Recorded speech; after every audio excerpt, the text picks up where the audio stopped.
Hello, Heidi. It's Hi, so lovely Judy. to see you. Hi. Hi.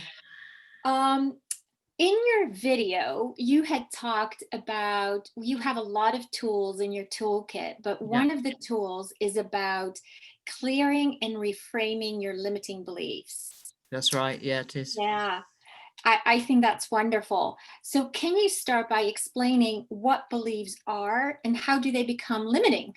Okay. Well, start with to believe something is to take it to be true. So they're opinions and they're based on something that we've learnt or we've been taught. Some we simply accept from a very young age, and some we form later on and as we go through life.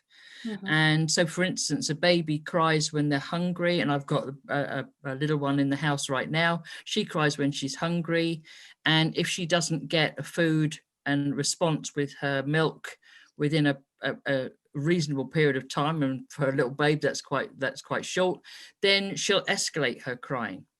And if she still doesn't receive the response, then she'll escalate her crying again.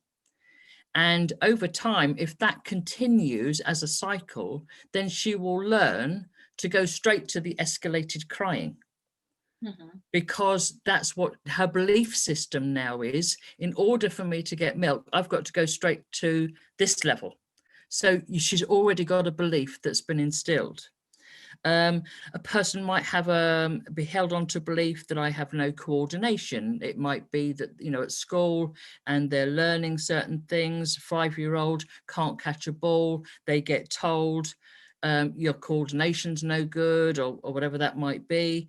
Um, and but actually they might have great coordination later on in life to sort of play tennis, or they might become really great at typing fast, for example. So during our childhood and adulthood, you might be told, and I certainly was, that we're not worthy or we're not clever on a whole range of things, and that can be by family, peers, or even our society and communities. And over time, we build up a belief system and that supports that view. It's like you build up evidence against the belief that's been instilled inside. And we take teachings and statements as being true. So therefore, we've created the belief. And as a child, I was repeatedly told by teachers that I wasn't good enough, and that my work was no good. And I reached a point where I just didn't feel like there was any point, and it didn't matter. There was no point in me actually trying. My father thought my brother was really, really bright and intelligent. He was far more academic than I was. And I really went on to believe, and I believed all those things because I'd been told repeatedly. And I gave up. And actually, I was always the last to hand my schoolwork in because I didn't Mm. see the point. Yeah, and then it becomes kind of like a self-fulfilling prophecy, right? Absolutely. Because it's already Absolutely. imprinted in your mind that you Yeah, would fail anyway, so why even try? exactly. I Exactly. know.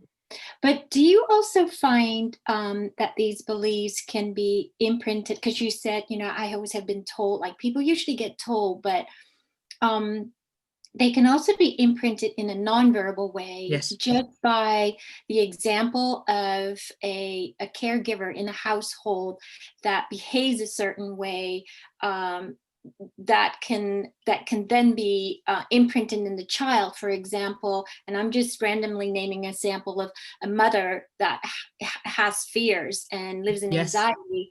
She can also carry those feelings and those energies onto her child, and that child will Absolutely. then behave the same way. Yeah, yeah, yeah. I'll give you an example of that. I Yeah, had a yeah. terrible fear of spiders Hmm. as an adult, and that had gradually grown as an adult.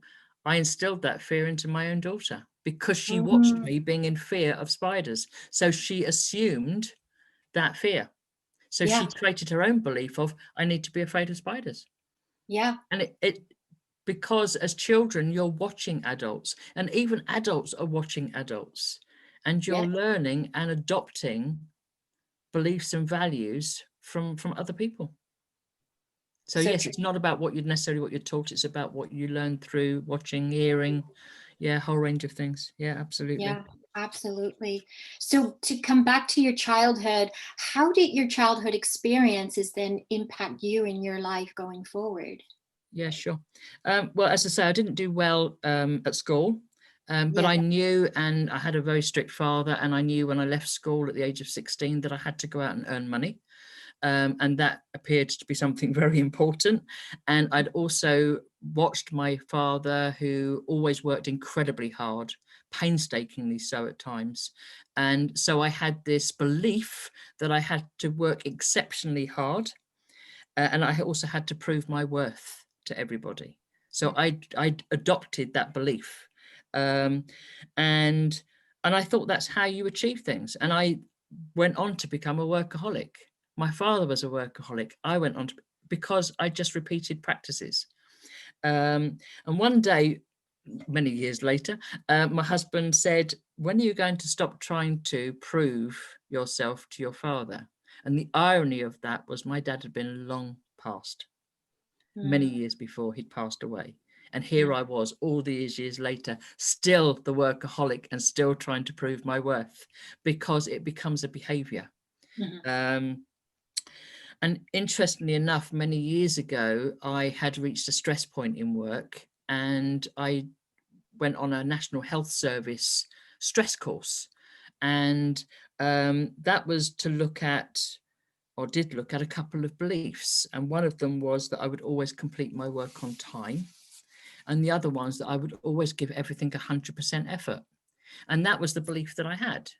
And the lady running on the course um, asked me what would happen if I wasn't feeling well one day, or if other things cropped up. How would I achieve those two? mhm. And I realized I was actually setting myself up to fail, because, well, I'd fail. And failure wasn't an acceptable response either. So I was creating my own stress. I was creating my own stress because of the beliefs that I'd had, and they just didn't serve me anymore. So what I realized, that I needed to have room for exceptions and different circumstances. So we went through an exercise of rewriting the beliefs, and reframing them, so that I had the space to be able to complete work and be able to do so with my best effort, Yeah. not 100% effort. Yeah. That is so true. Yeah, It's it's it's doing what you can at that absolutely. time. Yeah. Absolutely. Yeah. Absolutely. There's so many external factors, so Yeah. that's good. Yeah. So how did you then continue to have clarity on the other beliefs that you had, and how were you able to clear those? Okay. So, um, it's interesting. I learned the valuable skill set from work a long, long time ago, but I didn't even think about questioning the beliefs I had in other areas of my life. Mm, And it's funny, everything I was focusing on career, and that change of focus didn't happen until I really started to focus on personal development, and that came through Mind Valley and then through Lifebook. And Lifebook taught me about having a 12 category life. And I'd only thought about a one category life. It was called career. Suddenly there were all these other categories. And the practices that I learned were meditation, journaling, obviously the personal development programs. I did podcasts, I did reading, and I identified, through all of those, I identified so many beliefs that I'd got. mm, And I needed to challenge them all and decide if they actually served me or not. Not just assume that they should be mine, but really challenge and look at them in depth. And then if I needed to scrap them or rewrite them, because yeah. just because we've learned or adopted a belief doesn't mean to say we have to keep it. So, and I actually went on to write a book about emotions, and we can talk about that another time. But during that process, I pulled out beliefs across all the years of my life. And I went through the painstaking of understanding what they were, and why they were so ingrained, and where and how they were limiting my life. And the world just what opens up for you, Yes, it does. right? The Yeah, clarity it that you does. get. Yeah. Yeah. So would you mind sharing some of the examples of beliefs that you identified and Yeah, how sure. I've actually written you a worked few through down. them? Yes. um, I literally had pages and pages of them, because I went through year by year by year of my life. And as I say, I was trying to do the emotion side, but because I was doing that, I was pulling out all these beliefs. So I'm not clever, Mm, because that was a belief that had been instilled from your when I was father. really, really Mhm. small. And that became, I'm extremely clever at all the things I've become good at, which are many. And and I could list, and I started to list some of the things that I'd achieved, all of my career I'd achieved, and it just started to give me the evidence. I'm slow and lose concentration. I've learned an incredible amount, and if it's difficult and I want or need it, I'll find ways to overcome it. Mm, And I'm not qualified or bright enough to do anything. I worked hard to get qualifications and succeeded through being bright enough to do my job and jobs well. I'm never going to find someone truly special. I actually believed that. I found someone truly special, because time had passed that one, and I achieved that. Um, I gave example of coordination earlier, and funnily enough, that was me. I was told at school I was useless at coordination. I couldn't do any of the sports in the playground, catch ball, throw balls, all that sort of stuff. But I actually became the fastest typist in the school. And I went on to become, and I stayed and remained the fastest typist throughout many years of my career. I'll just give a very quick anecdote on that one. yeah. I worked for 3 managers and 2 sales reps, and I was asked if I could take notes of a particular meeting between 2 very senior managers. And I had my headset on, and I was listening on the call to this conversation, and I word for word typed it at pace with their conversation. And when they got it, one of these senior people said to me, "That's the finest set of notes I've ever seen." Actually, it was a recording, but it was typed, because it hadn't been recorded. We didn't have recording capability then. And Yeah. I literally typed it word for word. Wow. But the That is. funniest bit was he said, "Could I change the words of that bit?" And I'm thinking to myself, yes, but you actually said that. But that wasn't my job to say yes or no, but I just found that bit really, really funny. That proved that you definitely had the concentration there, Yes, which was also one of your limiting yes, beliefs, that you were not able to. exactly, So you had that focus, exactly. and at the same time, you had the, how do you say it, the dexterity of, Yeah. right, the coordination of, yeah, typing And really fast. absolutely. I can't do that now, but there you are. That was a few years ago. Luckily, we don't need to do this No, anymore. exactly. I don't need to do that anymore. I know, I know. So yeah. So Heidi, what just comes to mind is that you went from like a fixed mindset, the Yes, limiting beliefs, to a growth mindset because you yes, scrapped it and you went into, yeah, yeah, that's yes, great. absolutely. Yeah. Yeah. So what process did you use to clear these So limiting as I was beliefs? going through my sort of year by year, as I started to identify beliefs, and Yeah. I started searching for them as I was going through experiences in particular parts of my life. I started to write down what were the beliefs that were coming out from the negative emotions and stories. Mm, And then I literally wrote them down, and then I crossed them out, mm, because you're then saying to your brain, by watching yourself cross them out, this no longer serves me, and I'm going to rewrite it to be what I need it to be and what I want it to be now. What do right. I want this new belief to be? And is that true or is it not true? And having the freedom to be able to do that. So that's how I did it. And a bit like the for and against, you can always find evidence why something's true. You can also find it why it's not true, but you're looking to switch the balance to say, what do I need this belief to be for me now?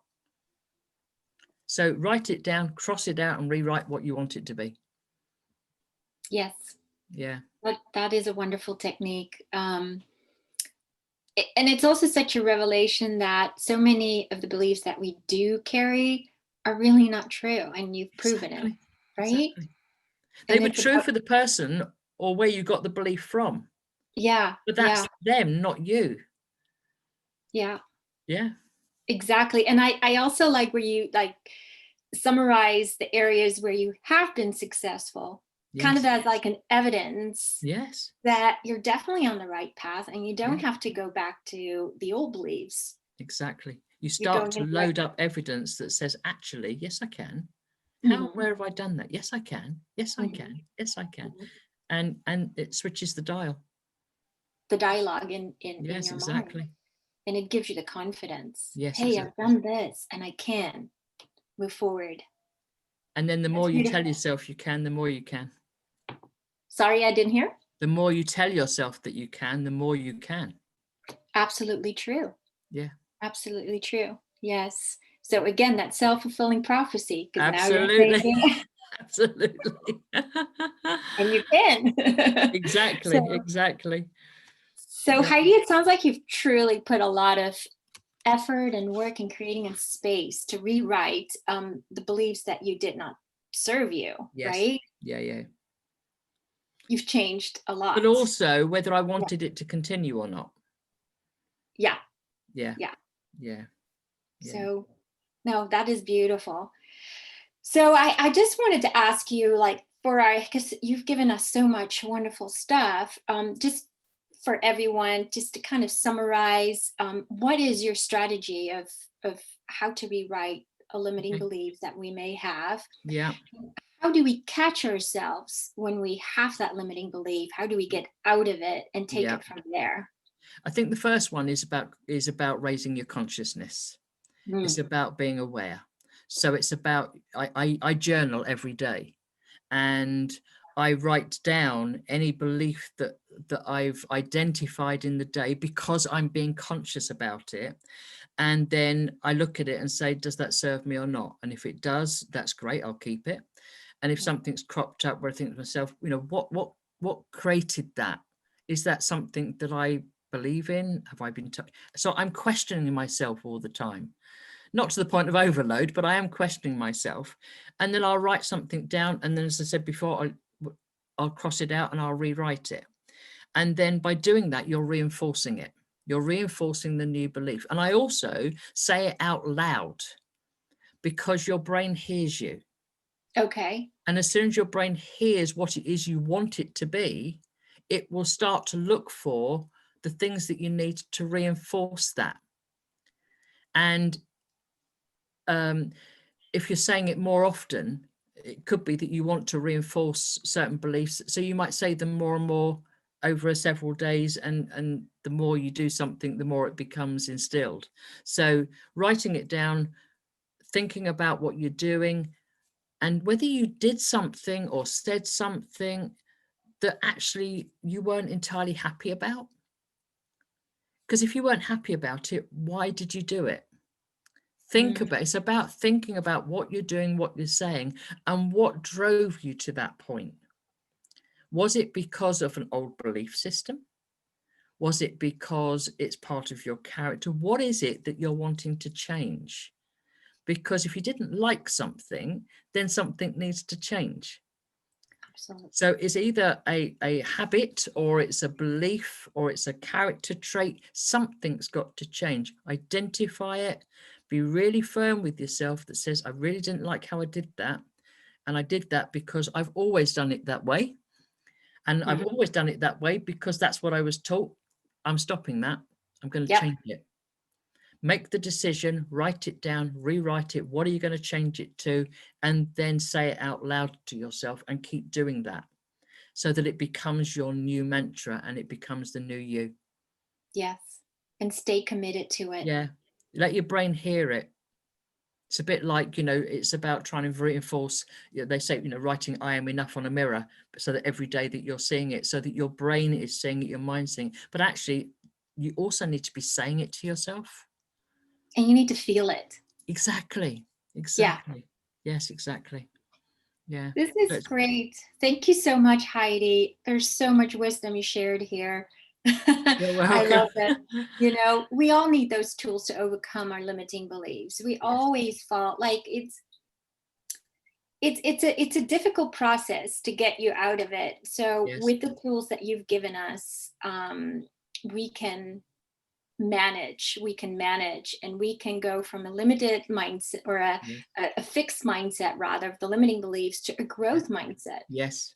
So Another yeah. quick one to just quickly mention Yes. is I actually created using the Lifebook 12 categories, but I also added other categories in. Oh, Um, okay. and I just gave myself headings, and I actually just started to think about, what do I believe around these subjects? What do I believe about religion? What do I believe about the law? What do I believe about my life? What do I believe about family? What are the beliefs that I've brought with me from my childhood and my teens? And I just started to write them down. And of course, that's how I also teased out more of the limiting ones. So you can literally start to structure and start to tease out of your own mind. And the more you start doing it, the more your brain starts to try and bring them forward for you. It's fascinating. Yeah, yeah. Yeah. And it Meditation's also good for that explains too. your behavioral pattern then based Yeah, on those beliefs. yeah, Yeah, yeah. that's great. Thank you, Heidi. You're welcome. Um, is there anything else that you would love to share with our viewers? There's a really beautiful quote, and I'd like to leave you with, and Okay. that's from Eleanor Roosevelt. Your Mm, level of belief in yourself will inevitably manifest itself in whatever you do. true. So Yeah, true. You remind yourself of that. exactly. Yeah. Exactly. Yeah. So fill Well, yourself with all the good ones. yeah. Well, thank you, Heidi. This was such a lovely conversation that we had. That's been It truly brilliant. Thank helped you so me. much. Yeah. Thanks.